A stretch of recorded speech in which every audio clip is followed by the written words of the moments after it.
কিন্তু আজকে মুক্তিযুদ্ধের চেতনা বিরোধী, স্বাধীনতা বিরোধীরা তারা এটাকে মদত দিয়ে আজকে এটাকে হিংস্র আকারে ধারণ করার চেষ্টা করছে এবং মুক্তিযুদ্ধের চেতনার সরকারকে, মুক্তিযুদ্ধের সরকারকে তারা বেকায়দা ফেলানোর একটা অপচেষ্টা আমি মনে করি। সেই জন্য এটার আমরা ঘৃণা এবং নিন্দা করি।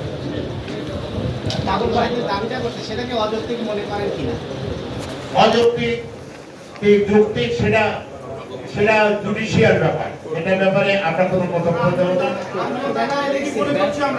আন্দোলনটা অযৌক্তিক, আন্দোলনটা সম্পূর্ণ অযৌক্তিক। বাংলাদেশে বর্তমানে কোনো কোঠা নাই, কোঠা এখন পর্যন্ত কিন্তু নাই। এটা 18 সালে কিন্তু কোর্টের মাধ্যমে কিন্তু বন্ধ আছে। এখন কিন্তু কোনো চাকরিতে বর্তমানে কোঠা কিন্তু নাই। এটা হচ্ছে যারা আন্দোলন করছে তারা, এটা আমাদের সাধারণ ছাত্রছাত্রীদেরকে ভুল বোঝানো হচ্ছে। আসলে কোঠাটা কি, মেধা আর কোঠা, এটার যে পার্থক্যটা এটা টোটালি ভুলভাবে ব্যাখ্যা করে এখানে বিএনপি, জামাত, স্বাধীনতা বিরোধী শত্রুরা এরা কোঠা আন্দোলনটাকে ইতিমধ্যে আপনারা জানেন এটা সরকার পতনের আন্দোলন, তারা কিন্তু ষড়যন্ত্র করছে। আমি মনে করি যে এই আন্দোলনটা টোটালি অবৈধ একটা আন্দোলন, অযৌক্তিক তারা আন্দোলন করছে। কারণ মহামান্য হাইকোর্ট তো বলছে যে তারা 1 মাস পর রায় দেবেন, আপনারা ধৈর্য ধরুন, দেখেন মহামান্য আদালত কি রায় দেয়। এখানে কোঠার ব্যাপারে আমরা যেটা বুঝি না বা আমরা যেটা বলি না, কোঠা, মুক্তিযুদ্ধের কোঠা আছে, নারী কোঠা আছে, জেলা কোঠা আছে। এই কোঠায় আসতে হলে তাকে পরীক্ষা দিয়ে পাস করতে হবে, তাকে ওই কিংবা মৌখিক পরীক্ষা দিতে হবে, লিখিত পরীক্ষা দিয়ে আসবার পরেই কিন্তু কোঠার প্রশ্ন। কোঠা কিন্তু যে আমি দরখাস্ত করলাম মুক্তিযুদ্ধের সন্তান বা মুক্তিযোদ্ধা হিসাবে, তখনই যে কোঠার ভিতরে তার চাকরি হয়ে যাবে, এটা কিন্তু ঠিক না। আর আলাদাও প্রশ্ন হয় যে মুক্তিযোদ্ধাদের একরকম প্রশ্ন আর মুক্তিযোদ্ধাদের বাইরে আর এক রকম প্রশ্ন। সময়টা খুব দরিদ্রতিতে করা হয়েছে। এটা আপনারা ব্যানারে যেটা আছে ওইটাই হলো হবে, এটার জন্য আমি দুঃখিত। আর বহিষ্কার আমরা যেহেতু মুক্তিযুদ্ধের চেতনা বিশ্বাস করি, আমরা যেহেতু মুক্তিযুদ্ধের চেতনাকে বিশ্বাস করি এবং আজকে যারা মুক্তিযুদ্ধের চেতনা এবং যারা মুক্তিযুদ্ধের চেতনা বিশ্বাস করি তারা কিন্তু আমরা এই বর্তমান সরকার বা আওয়ামী লীগের অঙ্গ সংগঠনের লোক বা আওয়ামী লীগের লোক। সুতরাং আমরাও একজন সচেতন নাগরিক হিসাবে আমরা এটা দাবি করতে পারি। কিন্তু এই দাবিটা, আর আমি আর একটা কথা এখানে লিখতে আর একটা বলেছে যে আমি আজকের এই অনুষ্ঠানের মাধ্যমে, এই সাংবাদিক সম্মেলনের মাধ্যমে আরেকটি দাবি করব যে তার যে অর্থের যে এটা দুদকের কাছে অনুরোধ করবো, দুদক যেন এটা তদন্ত করে এবং তদন্ত করার জন্য আমি দুদকের কাছে আমি দুদকের প্রতি আমি আহ্বান।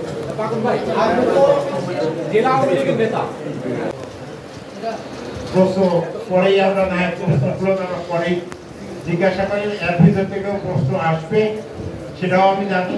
আমরা জানি এখানে যারা আছে তারা বিজ্ঞ অ্যাডভোকেট বৃন্দ আছে এবং যারা সামনে আছেন তারা অনেকেই সে। বিসমিল্লাহির রহমানির রহিম। আসসালামু আলাইকুম। প্রিয় পাবনা প্রেস ক্লাবের সম্মানিত সভাপতি, সাধারণ সম্পাদক ও সাংবাদিক বন্ধু, পবিত্র আশুরা উপলক্ষে শহীদ হাসান রাদিয়াল্লাহু আনহু এবং শহীদ হোসেন রাদিয়াল্লাহু আনহু রুহের মাগফিরাত কামনা করে আমি আমার বক্তব্য শুরু করছি। কেননা আজকে আশুরা কোঠা আন্দোলনের নামে স্বাধীনতা বিরোধী একটি উচ্চক্রী মহল বর্তমান মুক্তিযুদ্ধের চেতনা এবং মুক্তিযুদ্ধের সপক্ষে সরকারকে অপসারণ করে ক্ষমতা দখলের অপচেষ্টা লিপ্ত হয়েছে। আমরা উচ্চক্রী মহলের এই অপচেষ্টা নস্যাৎ করার জন্য ঐক্যবদ্ধ। সেই মুহূর্তে পাবনা জেলা অ্যাডভোকেট বার সমিতি কতিপয় আইনজীবী গতকাল 16 জুলাই 2024 খ্রিস্টাব্দ পাবনা জেলা অ্যাডভোকেট বার সমিতি সম্মেলন কক্ষে সাংবাদিক সম্মেলনের মাধ্যমে জাতির পিতা বঙ্গবন্ধু শেখ মুজিবুর রহমানের সুযোগ্য কন্যা, মুক্তিযুদ্ধের একমাত্র আশ্রয়স্থল মাননীয় প্রধানমন্ত্রী জননেত্রী শেখ হাসিনার আস্থাভাজন মহান জাতীয় সংসদের মাননীয় ডেপুটি স্পিকার বীর মুক্তিযোদ্ধা আলহাজ শামসুল হক টুকু মহোদয়কে কটূক্তি করে যে বক্তব্য দিয়েছেন, আমরা তার নিন্দা জ্ঞাপন করছি ও প্রতিবাদ জানাচ্ছি। পাবনা জেলা অ্যাডভোকেট বার সমিতি সাধারণ সম্পাদক, পাবনা জেলা আওয়ামী লীগের যুগ্ম সম্পাদক অ্যাডভোকেট আব্দুল আহাদ বাবু দলীয় শৃঙ্খলা ভঙ্গ করে জাতীয় সংসদের মাননীয় ডেপুটি স্পিকার বীর মুক্তিযোদ্ধা শামসুল হক টুকু মহোদয়কে ব্যক্তিগতভাবে আক্রমণ করে হেয় প্রতিপন্ন করেন। সম্প্রতি 2024 থেকে 2028 সালের জন্য পাবনা জেলা বার সমিতি জেনারেল প্রসিকিউটর জিপি হিসাবে আখতারুজ্জামান মুক্তাকে এবং পাবলিক প্রসিকিউটর পিপি হিসাবে আমির ইসলাম পটলকে নিয়োগের জন্য সুপারিশ করেছেন মহান জাতীয় সংসদের ডেপুটি স্পিকার বীর মুক্তিযোদ্ধা আলহাজ অ্যাডভোকেট শামসুল হক টুকু মহোদয় এবং পাবনা 4 আসনের মাননীয় সংসদ সদস্য জনাব কাদিমুর রহমান শরীফ।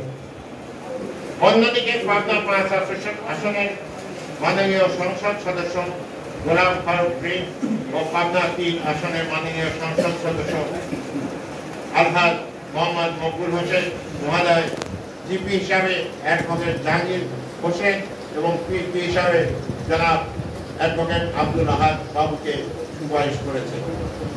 আমরা এই সুপারিশকারীদের অভিনন্দন ও ধন্যবাদ জানাই। জিপি ও পিপি নিয়োগের ব্যাপারে সিদ্ধান্ত নেবে আইন মন্ত্রণালয়। সিদ্ধান্ত আসার পূর্বে এহেন সংবাদ সম্মেলন আমাদের কারণ নয়। এখন গতকালকে যেটা সাংবাদিক সম্মেলনে বক্তব্য একমাত্র অ্যাডভোকেট জনাব আহাদ বাবু তিনি বক্তব্য দিয়েছেন। আমি আমার জানা মতে আমি কিছু কথা বলতে চাই। কে এই আহাদ? তিনি যেহেতু ডেপুটি স্পিকার মহোদয়কে একজন মুক্তিযোদ্ধাকে তিনি বঙ্গবন্ধুর সঙ্গে রাজনীতি করেছেন, রাজশাহী বিশ্ববিদ্যালয়ে নেতৃত্ব দিয়েছেন, পাবনায় নেতৃত্ব দিয়েছেন, এখন পাবনা আপনার মহান জাতীয় সংসদে নেতৃত্ব দিচ্ছেন, তাকে নিয়ে যে কটূক্তি করেছেন, তাই তার মুখে তার সম্পর্কে আমরা কিছু তথ্য আপনাদের সাথে পেশ করছি। তিনি মুক্তিযুদ্ধ বিরোধী পরিবারের সন্তান, আমরা অনেকেই এটা জানি। তার সহোদর ভাতা ভাই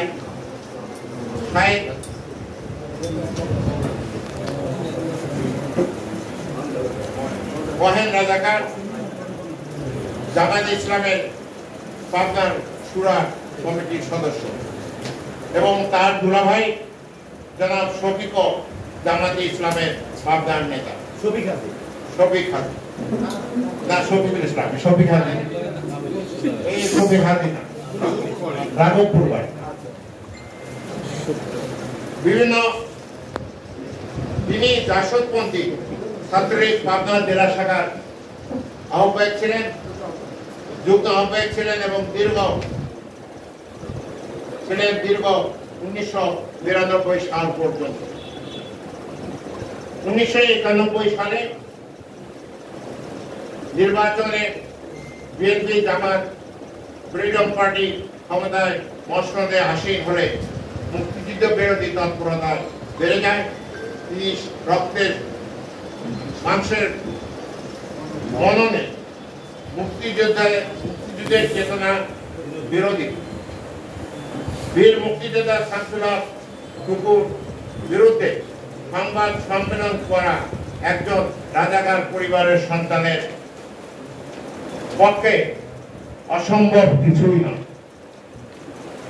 যার মধ্যে মুক্তিযুদ্ধের ন্যূনতম চেতনা নাই, শুধুমাত্র ব্যক্তি স্বার্থে আওয়ামী লীগের লেবাসে পা থেকে দলীয় পদ নিয়ে এখন মুক্তিযুদ্ধের চেতনাকে লুণ্ঠিত করতে গুলঞ্চিত করতে চায়।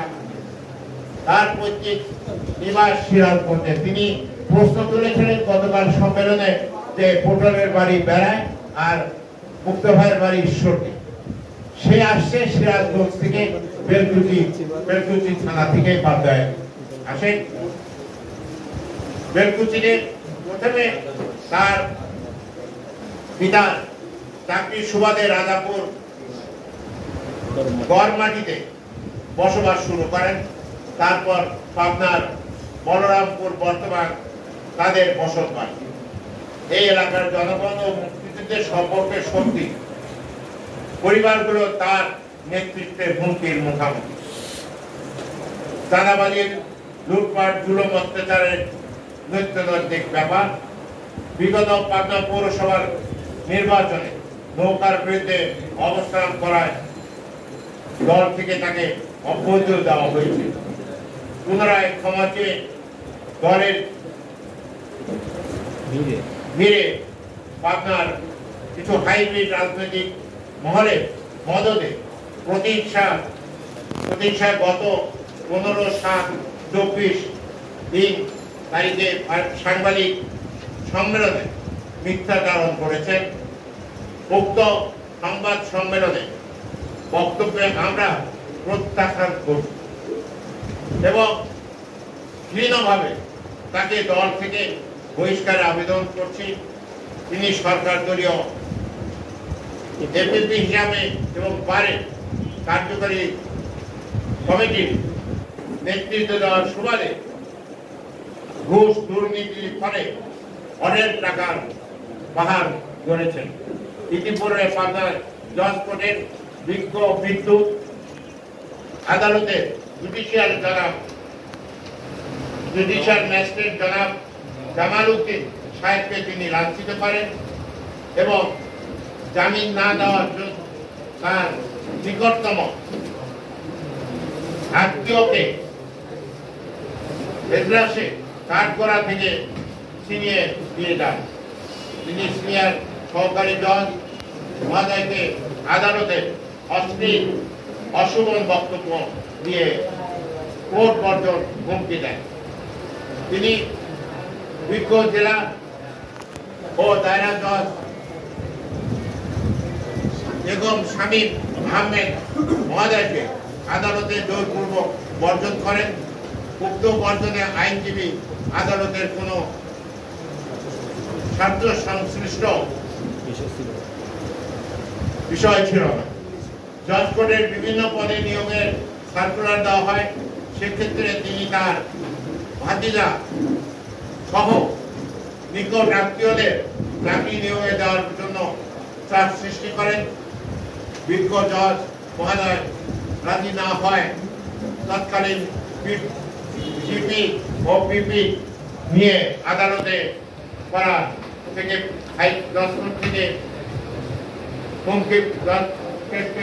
হুমকি প্রদান করেন ও জজ কোর্টে বর্জন করেন।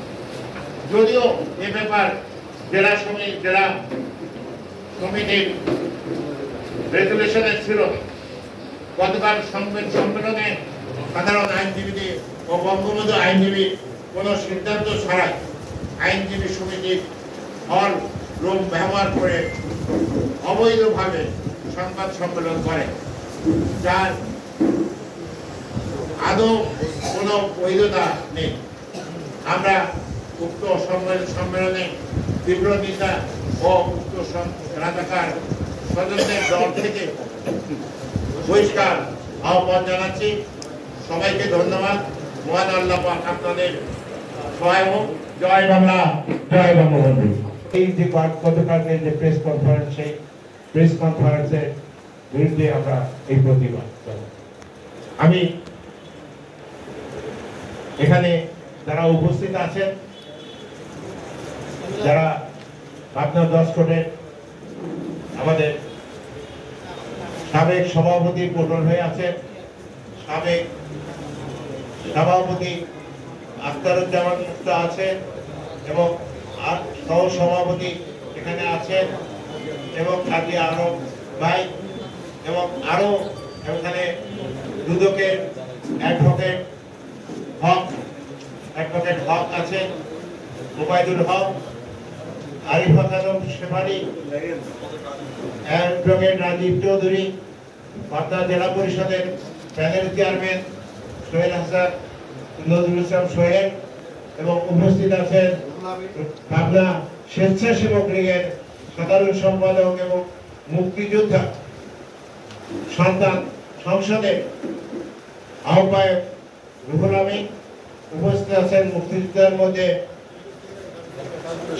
ছাত্রলীগের সাবেক সেক্রেটারি তাজুল ইসলাম সহ আমি সবার নাম, মুক্তিযোদ্ধা যারা ছাত্র আছে, তারপরে আর মুক্তিযোদ্ধা সবার নাম বলে সময় লাগবে, এমনি বড় সবার নাম বলে সময় নষ্ট করবো না। এবং